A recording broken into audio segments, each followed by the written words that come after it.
Bonjour la famille de Vineyard. Si vous ne faites pas partie de la communauté, merci de nous rejoindre.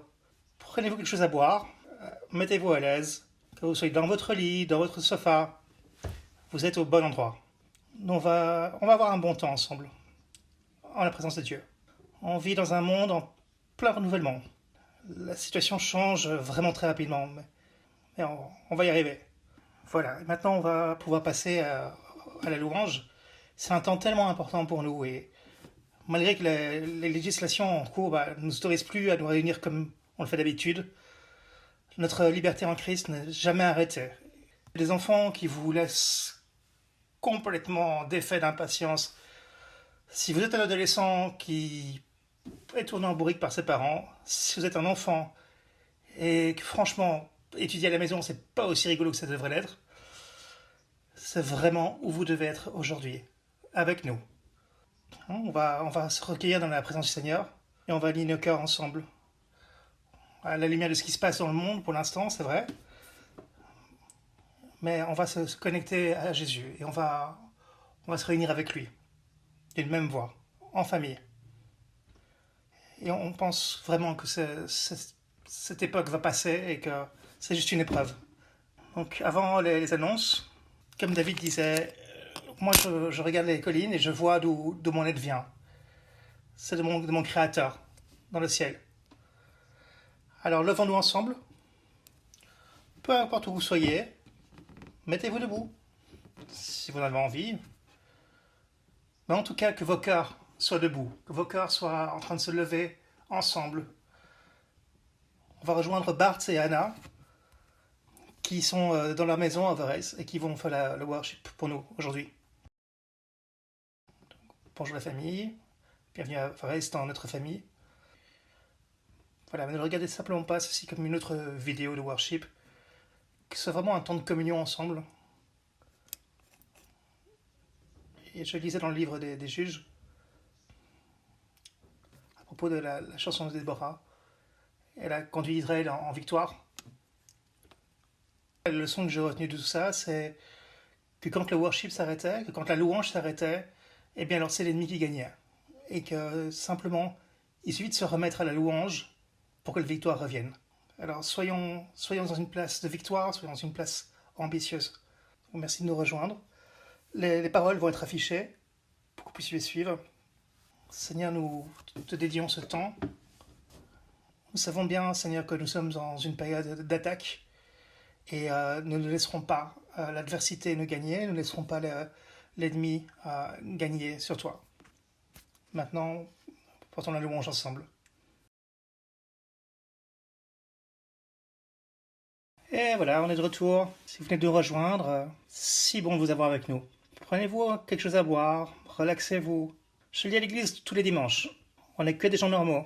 Certains sont un peu plus normaux que d'autres. Mais maintenant, juste relaxez-vous. On est en présence de Dieu. Alors, je pensais pouvoir commencer aujourd'hui avec quelques bonnes nouvelles. Franchement, des nouvelles assez positives. Je pensais que ça valait la peine de les partager avec vous. La Chine a fermé les 16 hôpitaux temporaires. Pas assez de nouveaux cas. L'épidémie est en train de se résorber par là-bas. Et en Inde, on est parvenu à soigner efficacement une forme de coronavirus auprès de patients italiens. On a découvert un anticorps qui est capable vraiment de combattre l'infection du coronavirus. On n'est pas encore là, mais l'université d'Utrecht a découvert ça. Donc vous voyez que les choses avancent dans la bonne direction. Et une que j'ai beaucoup aimée, qui vient de Chine, où une personne âgée, une centenaire chinoise, a pu survivre et guérir maintenant du coronavirus après 6 jours de traitement seulement. Et pour moi, Ricky, personnellement, le fait que Apple est en train de rouvrir ses magasins, j'avais des problèmes avec mon PC l'autre jour, c'est une bonne nouvelle. Alors, je suis super excité. Je suis vraiment très heureux de parler avec vous ce matin. On a quelques écrits, la Bible qu'on va revoir ensemble. Prenez votre Bible, prenez de quoi noter. On va vous aider aujourd'hui à garder votre cœur ancré au milieu de cette tempête d'incertitude qu'il y a pour l'instant. Très vite, quelques announcements. Et après, on va dans la période. Le virus est encore là. Bon. On vous demande vraiment de rester responsable de vous-même et de votre famille, et de prendre des actions pragmatiques, mais que ça ne vous empêche pas d'être créatif. On a commencé plein d'initiatives, nous, depuis l'église. On a la page Facebook qu'on alimente maintenant très régulièrement avec du nouveau contenu. Des témoignages, des idées. Si vous avez besoin d'aide, si vous avez envie de partager quelque chose, le site est là pour ça. Pendant que tout ça arrive en ligne, en dehors, dans l'église pour l'instant, pour vous tenir au courant, eh bien voilà, on est en train de faire une nouvelle zone pour les enfants, pour les parents. Vous allez voir ça quand vous revenez à l'église.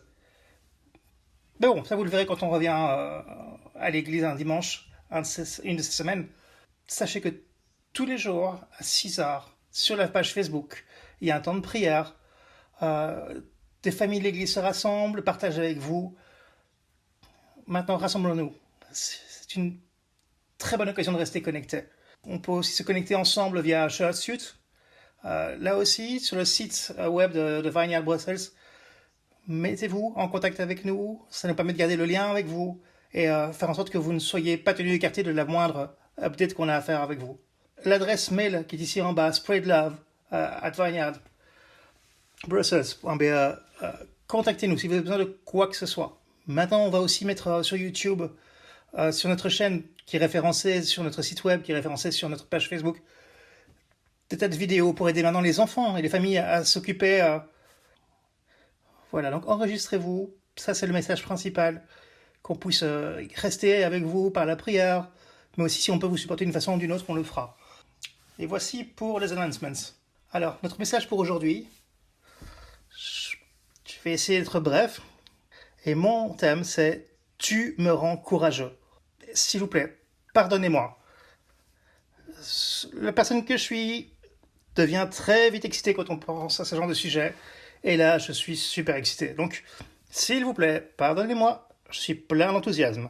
Dans toute cette folie, toute cette incertitude, toute cette anxiété, certains d'entre nous peuvent se sentir anxieux ou incapables de pouvoir se recentrer. Mais moi, je vais prendre 1 Thessaloniciens 4, où Paul encourage les croyants de ne pas être en deuil de ceux qui ont perdu l'espoir. Nous avons l'espoir, et l'espoir se nomme Jésus-Christ. C'est le protecteur de notre foi. Et aujourd'hui, on va parcourir la Bible. On va prendre les Écritures. Prenez donc votre Bible si elle est près de vous.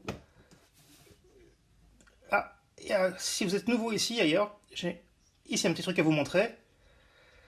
Quand vous allez revenir ici, comme cadeau, on va vous offrir un maxi paquet de gel désinfectant pour les mains. Ou bien, et si vous êtes vraiment béni en nous rejoignant pour la première fois, votre cadeau sera ceci. Oui, c'est très recherché. Les gens deviennent fous de ce produit. Mais vous ne les recevrez que quand on viendrait rendre visite à l'église dans quelques semaines. Prions ensemble. Notre thème, c'est « Tu me rends courageux ». Si vous avez envie, avec moi, fermez les yeux. Seigneur, nous te rendons grâce pour qui tu es, pour ta grâce, pour ta pitié. Nous te remercions d'être l'auteur et le perfecteur de qui nous sommes. Merci d'être fidèle et d'être réel. Tu es notre rocher, tu es notre bouclier dans des temps pareils. Et comme on écoute ta parole, qu'on prie ta parole, qu'elle puisse être vivante dans nos cœurs et dans nos esprits. Et que ton mot, que ta parole, éradique toute peur en ton nom, Seigneur. La Bible dit, si nous gardons le regard sur toi, tu nous garderas au calme. Et ce matin, comme on met notre attention, nos yeux sur toi, s'il te plaît, viens en nous et apporte-nous la paix parfaite, apporte-nous un équilibre. Bénis chaque famille, chaque parent, chaque enfant, chaque génération qui est en train de se connecter à ce message. Au nom de Jésus, Amen. Alors maintenant que nous sommes occupés avec la parole de Dieu, je vais commencer par vous dire, on va se rappeler. Rappelez-vous, je vous encourage, la première partie de l'écriture qu'on va analyser ensemble, par toutes les Écritures, ce sera Isaïe 55. Et cela dit, de la même façon que le paradis est plus haut que la terre, autant mes façons sont différentes de vos façons. Oui, et je pense vraiment qu'on pourrait utiliser ceci.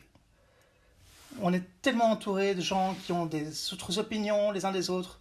On a tous les médias sociaux, les actualités.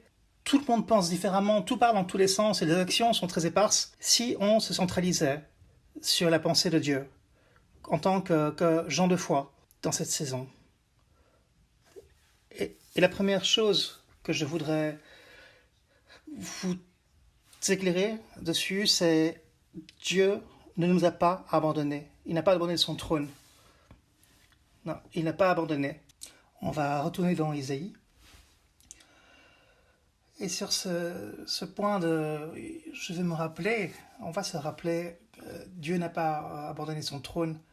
Dans Isaïe 6, 1 à 4, on revient sur l'année dans laquelle le roi Uzziah est mort. Rien que sur ces quelques mots d'introduction, il y a déjà beaucoup qui est à comprendre en termes de contexte. Uzziah a été roi pour 55 ans, et c'était un très bon roi. Donc sa disparition a plongé sa nation et son peuple dans beaucoup d'anxiété, dans beaucoup d'incertitude. Mais outre la question de savoir qui allait prendre la succession, qui allait être un bon roi, en espérant que ce soit un bon roi qui arrive, Dieu n'a pas laissé ce peuple-là dans l'incertitude plus longtemps. Les prochains vers d'Isaïe sont « J'ai vu le Seigneur, haut et plein de puissance, assis sur son trône. » Et la cape qu'il avait remplissait le temple. Au-dessus de lui, des anges, avec chacun six ailes. Avec 2 ailes, il se couvrait le visage. Avec 2 autres, il se couvrait les pieds. Et avec les 2 dernières, il était en train de voler. Et ils s'appelaient l'un à l'autre Saint, Saint, Saint et le Seigneur Tout-Puissant. La terre tout entière est pleine de sa gloire. Et au son de leur voix, la structure entière du temple se met à trembler et le temple était rempli de fumée. Un autre vers à propos de Dieu sur son trône, qui vient aussi d'Isaïe, Acte 40, 21. Savez-vous, vous l'avez déjà entendu, est-ce qu'on ne vous l'a pas dit depuis le début? Ne l'avez-vous pas compris depuis que la terre a été faite? Chère famille Vineyard, si je peux vous dire une chose avec conviction, c'est que mon Dieu est toujours sur son trône. Ce qui nous amène au point suivant. Rappelons-nous que notre Dieu est grand et surtout il est en action. Il est toujours en contrôle. En Matthieu 28, verset 18, alors Jésus arriva près d'eux et leur dit, toute l'autorité m'a été donnée sur la terre comme au ciel. Pas un petit peu d'autorité, toute l'autorité. Vous savez ce que les Grecs disaient quand ils disaient tout? Ils disent simplement tout. Toute l'autorité a été donnée à Jésus. Si je prends maintenant dans Romains 8, 28, nous savons que en toute chose, Dieu travaille pour le bien de ceux qu'il aime, ceux qui ont été appelés pour servir ses projets. Alors je peux être confronté à une situation pour l'instant et à me demander ce qui peut se passer, je peux essayer de la comprendre, moi-même j'ai mes propres idées sur la situation, mais ce n'est pas le plus important pour l'instant. Le plus important pour l'instant, c'est d'être sécurisé sur le fait que lui, Dieu, va simplement changer les choses de l'adversité vers le bien. Et je peux dire avec la plus grande conviction, mon Dieu est en action et il a le contrôle. Et un élément important maintenant auquel on vient, c'est de se dire que oui, on va se rappeler, mais on va aussi se rappeler que Dieu peut être cru. On peut lui faire confiance. Là aussi, quelques écritures sont tout à fait claires sur ce qui se passe. Si je prends le psaume 28, 7, « Seigneur est ma force et mon bouclier. Mon cœur le croit et je suis aidé.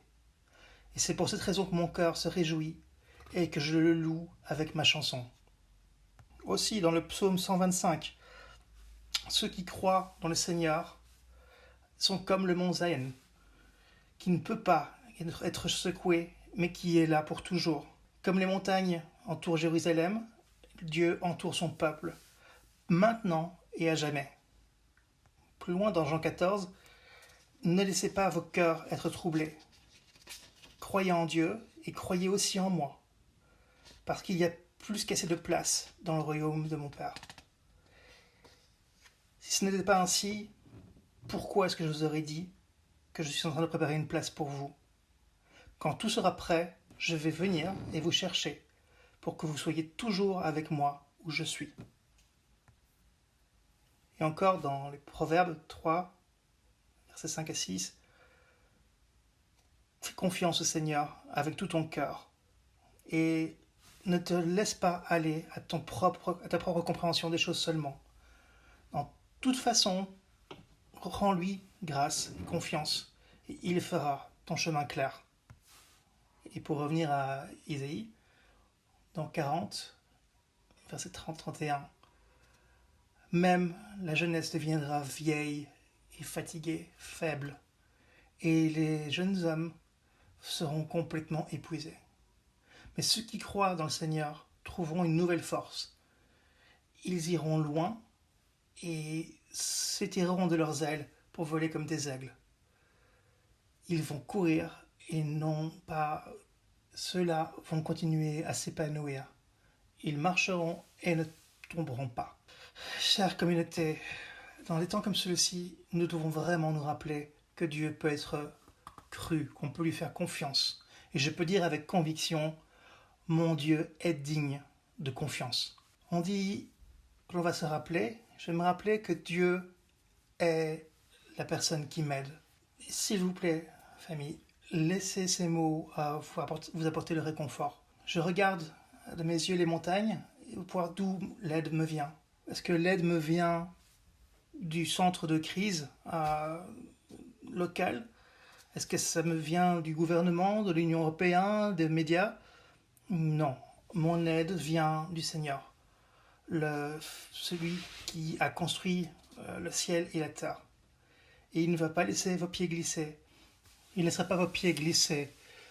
Il a veillé sur vous. Dans des temps comme ceux-ci, on doit se rappeler que Dieu est notre aide. En temps de trouble, il est là. Et je peux continuer à partager. Et je peux le faire pendant des heures. Je suis très excité. Je pourrais partager avec vous combien Dieu est cette aide et ce support, ce protecteur, qu'il est ce paramount de tout. Ça, je peux le faire pendant des heures. Mais le dernier point que je voudrais vraiment partager avec vous ce matin, c'est un grand Dieu et un bon Père. Ce que Bart chantait tantôt, je voudrais vraiment y revenir.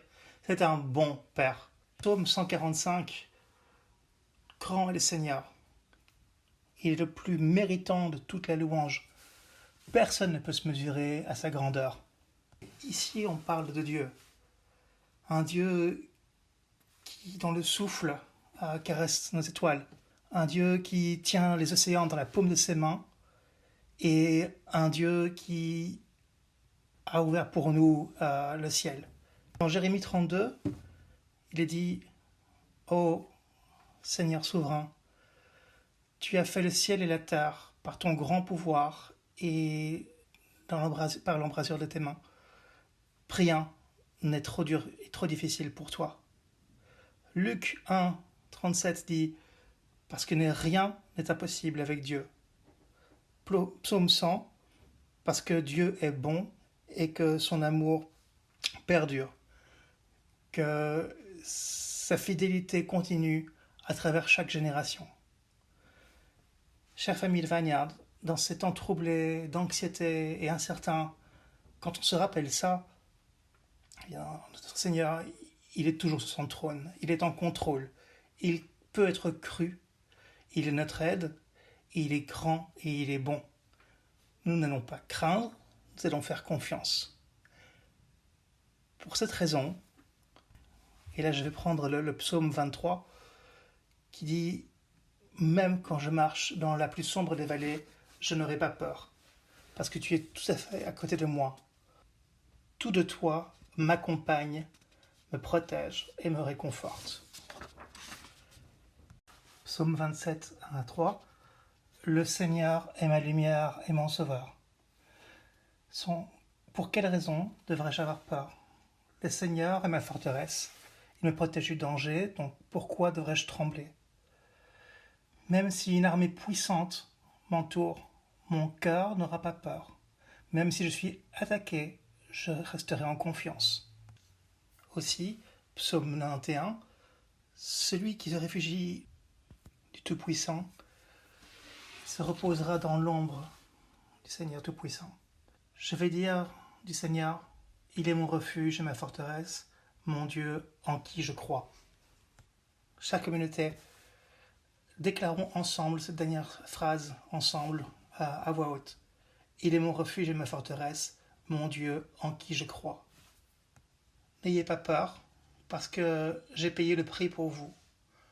Je vous ai appelé par votre nom, et vous êtes à moi. Quand vous allez dans les eaux profondes, j'irai avec vous. Quand vous franchirez des rivières de difficulté, vous ne coulerez pas. Isaïe 43. Quand tu marcheras sous le feu de l'oppression, tu ne seras pas brûlé. Les flammes ne te consumeront pas, parce que je suis le Seigneur, ton Dieu, le seul d'Israël, ton Sauveur. Maintenant, lisons le psaume 46. Dieu est notre refuge et notre force, toujours prêt à aider dans les temps de trouble. Donc, on ne va pas craindre les tremblements de terre qui pourraient arriver, ou les montagnes qui trembleraient, s'effriteraient. Donc, on ne va rien craindre quand le coronavirus s'étend, quand les marchés boursiers s'effondrent, quand les gens sont partout en train de courir en panique, que les océans fassent du bruit et de l'écume, que les montagnes tremblent comme l'eau les entoure. Une rivière apporte de la joie à la ville de Dieu, la maison sacrée du plus haut et du plus saint. Dieu imprègne cette ville et elle ne peut pas être détruite. Jusqu'à la fin du jour, Dieu la protégera.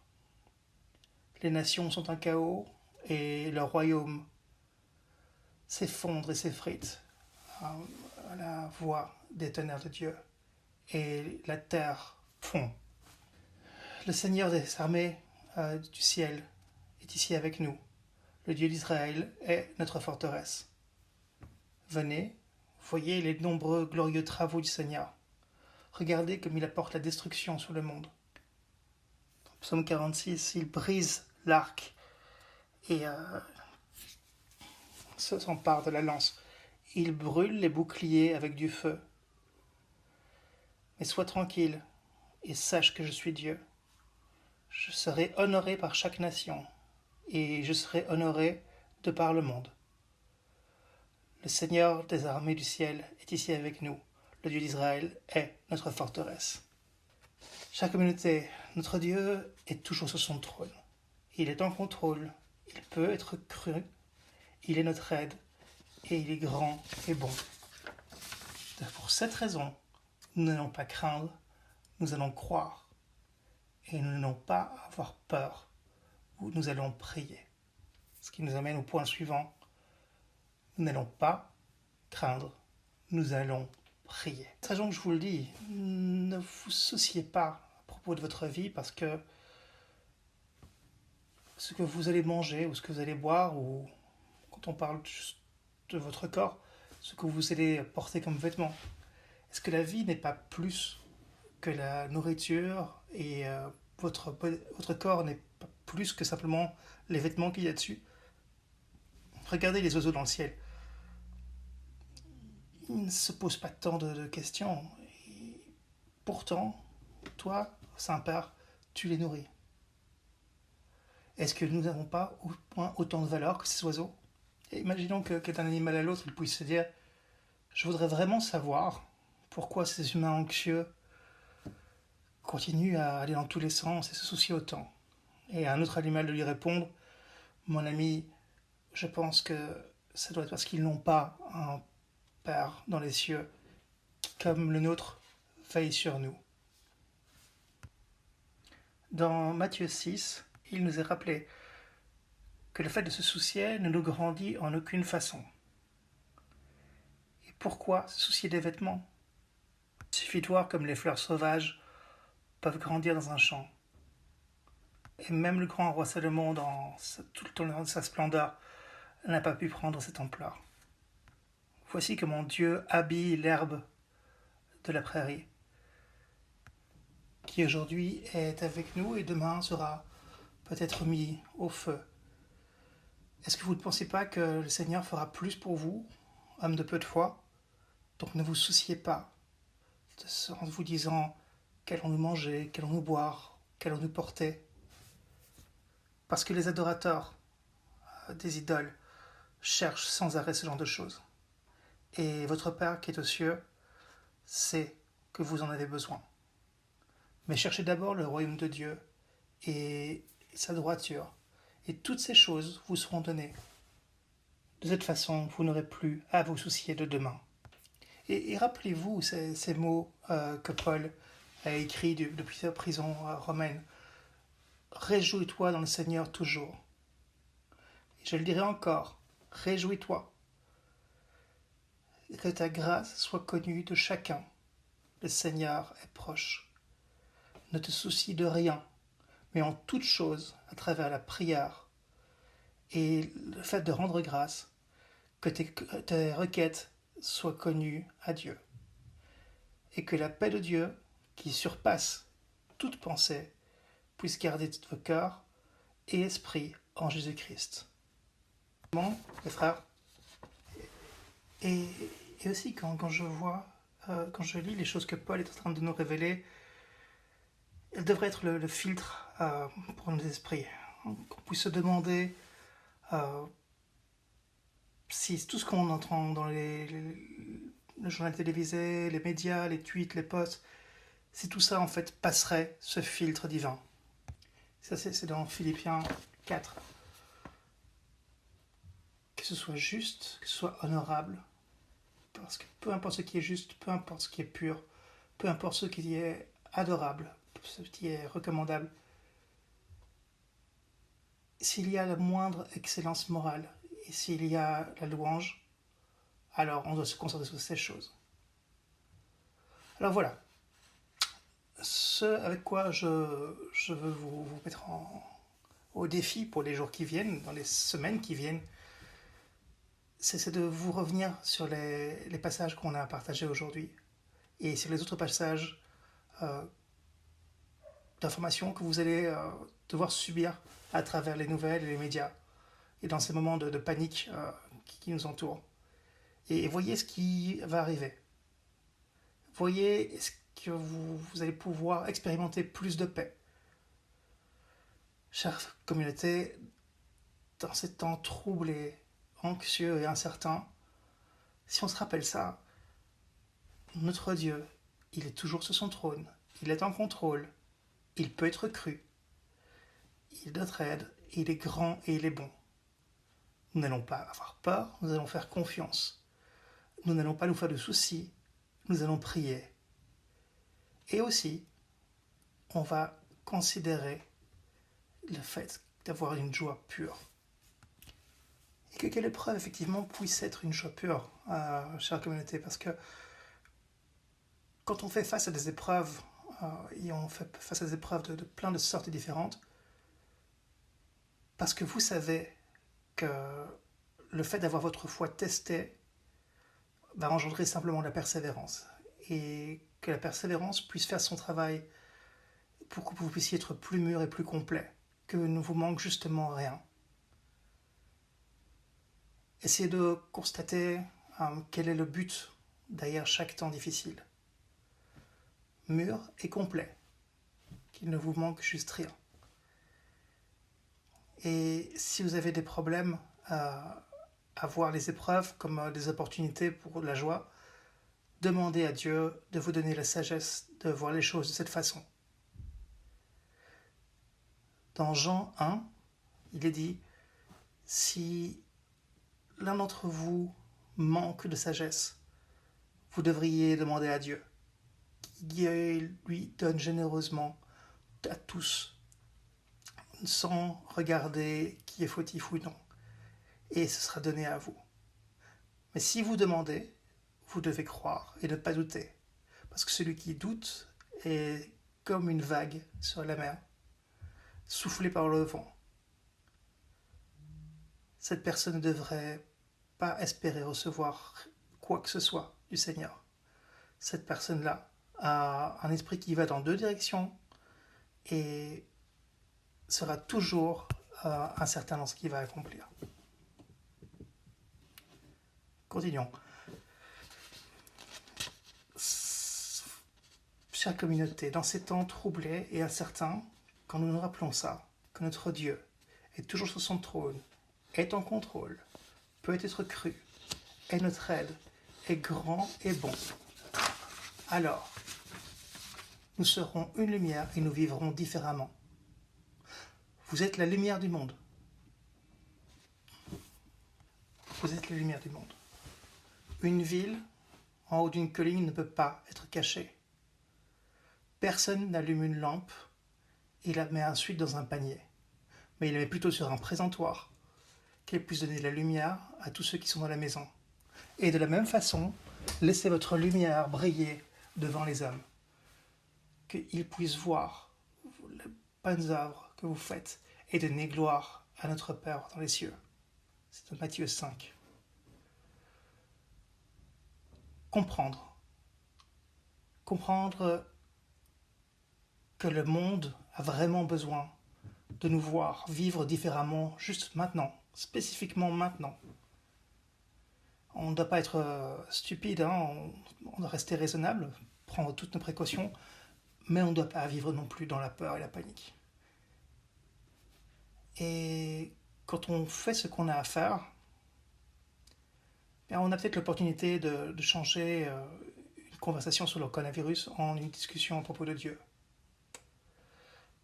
Écoutez ces vers ici, dans 1 Pierre 3, « Honore le Messie et le Seigneur dans nos cœurs. Sois toujours prêt à donner ton énergie à défendre celui qui te demande une raison pour l'espoir qui est en toi. » Je veux dire, vous ne voulez pas que des gens vous demandent « Pourquoi es-tu si calme, si apaisé et plein d'espoir, là, maintenant ?» Et écoutez, voici comment Paul réagissait en prison, et voyez les résultats. En Philippiens 1, « Maintenant, je veux que vous sachiez, famille, que ce qui m'est arrivé m'a en fait servi pour prêcher la bonne parole. » Chère communauté, dans ces temps troublés, anxieux et incertains, nous pouvons nous souvenir que notre Dieu est toujours sur son trône, est en contrôle, peut être cru, qu'il est notre aide, qu'il est grand et bon. Et pour cette raison, nous allons montrer de la compassion. Jésus est allé dans les villes et les villages, à enseigner dans les synagogues, proclamer la bonne nouvelle du royaume de Dieu, et il a guéri les maladies et les troubles. Quand il voyait les foules, il avait la compassion pour eux, parce qu'elles étaient sous une pression importante et n'avaient aucune notion de comment elles auraient pu être aidées, comme des moutons sans leur berger. Il faut comprendre qu'un très très petit pourcentage de ces gens dans notre nation n'ont pas notre bon berger. Et ainsi, il dit aux disciples, en Matthieu 9, « La récolte est immense, mais il y a peu de travailleurs. Demandez le Seigneur de cette récolte, justement, d'envoyer des travailleurs pour pouvoir s'occuper de son champ. » Il est important pour nous d'avoir de la compassion pour les peurs des gens et de se soucier de leurs besoins. Regardez les opportunités de servir les autres à l'époque actuelle. La nourriture, il y en a. Les soins médicaux, il y en a. Chère communauté, dans ces temps troublés, anxieux et incertains, nous pouvons nous rappeler que notre Dieu est toujours sur son trône, est en contrôle, peut être cru, qu'il est notre aide et qu'il est grand et bon. Et pour cette raison, nous allons saisir l'opportunité de ce moment. Dans Esther 4, il est dit, parce que si vous restez silencieux en ce moment, la délivrance et la quiétude pour les Juifs arrivera d'un autre endroit. Mais toi et ta famille, celle de ton père, périra. Encore une fois, c'est le moment maintenant de tout démontrer. De démontrer l'espoir, l'amour, la pitié, la grâce, la compassion, la confiance et la paix qui ne peut être trouvée qu'en Christ. Nous avons été appelés dans une époque pareille, chère famille. Et c'est pour ça que nous allons prier pour que la nation entière soit soignée, soit sauvée. Quand Salomon eut fini le temple du Seigneur et le palais royal, il avait réussi à accomplir tout ce qu'il avait en tête pour que le temple du Seigneur et le sien soient érigés. Et le Seigneur lui est apparu pendant la nuit et lui a dit « J'ai entendu ta prière et j'ai choisi cette place pour moi-même comme un temple pour les sacrifices. Quand je ferme les cieux pour qu'il n'y ait pas de pluie ou que je commande aux insectes de dévorer la terre ou que j'envoie la peste sur mon peuple qui a été appelé par mon nom, si eux deviennent humbles eux-mêmes et prient et cherchent mon visage et se détournent de leur voie dévoyée, alors je les entendrai depuis le ciel et j'oublierai et je pardonnerai leurs péchés et je vais soigner leur terre. » Ça, c'était dans les Chroniques 2 Chroniques 7, 11.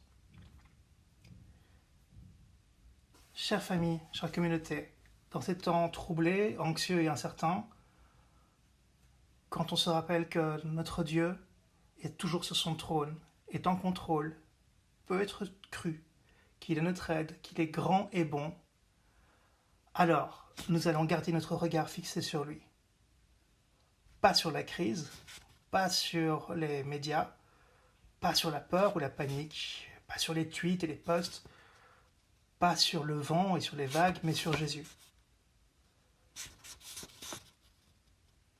Dans Matthieu 14, il est dit, Jésus dit immédiatement à ceux qui le suivaient, « Ayez du courage, c'est moi, n'ayez pas peur. » « Seigneur, si c'est toi, répliqua Pierre,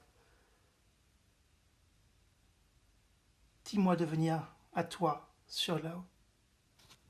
Et Jésus répondit, viens.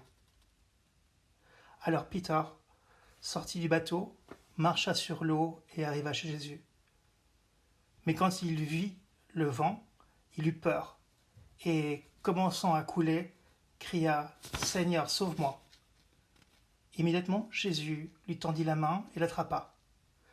Toi qui as peu de foi, pourquoi as-tu douté?